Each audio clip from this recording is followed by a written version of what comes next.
Une télé, qu'est-ce qui passe comme émission aujourd'hui? C'est l'émission des maths. Coucou les loulous.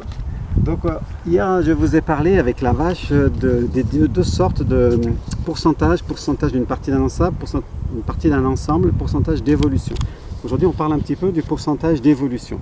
Quand une quantité passe d'une valeur initiale à une valeur finale, valeur initiale, valeur finale, le pourcentage d'évolution c'est valeur finale moins valeur initiale sur valeur initiale fois 100. Voilà, ça donne le pourcentage d'évolution. C'est une formule, c'est pas très compliqué. On divise par la valeur initiale parce que c'est un pourcentage d'augmentation par rapport à la valeur initiale, justement. Exemple, si j'ai une quantité qui passe de 81 à 111, valeur initiale, valeur finale, le pourcentage d'évolution c'est finale moins initiale sur initiale fois 100. Et ça, vous tapez sur la calculette, ça vous fait 37% d'augmentation, passer de là à là. Plus 37, c'est un nombre positif le pourcentage parce que ça augmente. Qu'est-ce qui se passe si je passais de 231 à 200, par exemple, là ça diminue, ça c'est finale, initiale, attention toujours finale moins initiale sur initiale fois 100, 200 moins 231, ça fait un nombre négatif, tout ça je tape sur la calculette, ça fait moins 13%. J'ai un pourcentage négatif parce que c'est une baisse, une diminution.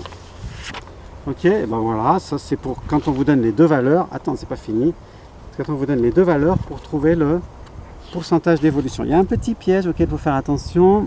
Regardez si quelque chose passe de 2 à 10. 2 fois 5, ça fait 10.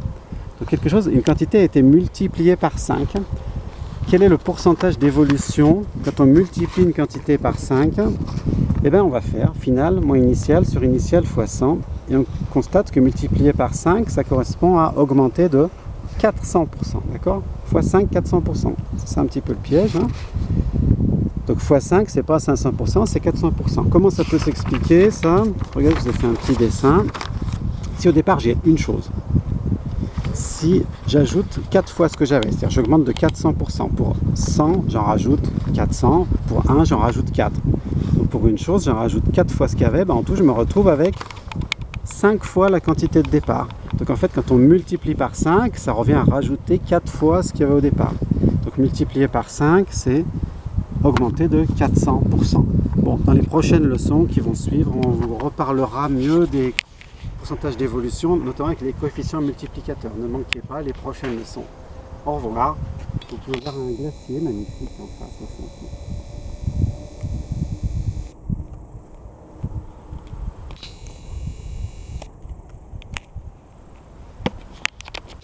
On le voit, caméraman? Oui. Magnifique. Trop styling.